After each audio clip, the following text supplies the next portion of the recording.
आणि हाय हे triple bottom बरोबर मार्केट अपसाईडला जाण्याचा प्रयत्न करत असताना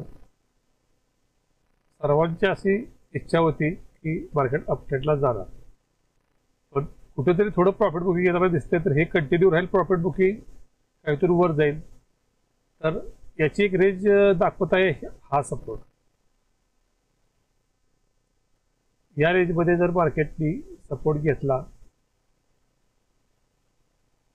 अशा पद्धतीने इथपर्यंत येऊन परत इथं थोडं कन्सल्ट करून जर मार्केट अशा टाईपनं जर वरती गेलं तर मार्केट अप म्हणजे नाही का ऑल टाईम व्हायला जाऊ शकतं, तुम्ही पाहू शकता. कारण मार्केटमध्ये एक रेंज बनत आहे प्रत्येक वेळी. तुम्ही आता हे डेलीला पाहताय तर अशी रेंज बनलेली आहे. तुम्ही विकलीला पाहत असाल तुम्हाला वेगळ्या टाईपनं थोडं ॲनालिसिस करता येईल आपल्याला. अजून विकलीला तुम्हाला क्लिअर कट तुम्हाला क्लिअर कट मध्ये इथं एक पिन बार बनलेला दिसून येत असेल, होऊ शकतं.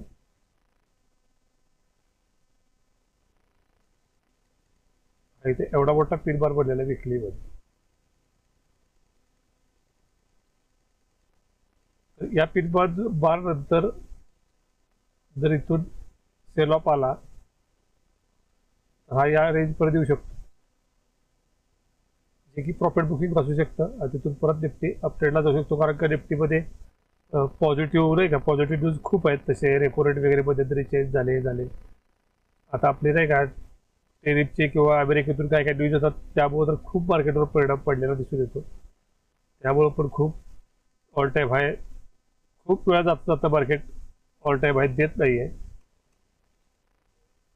एक रेंजमध्ये मार्केट आणि खूप मोठ्या रेंजमध्ये मार्केट अडकलेलं आहे खूप दिवसापासून. तुम्ही आता बदली चार्टमध्ये पहा.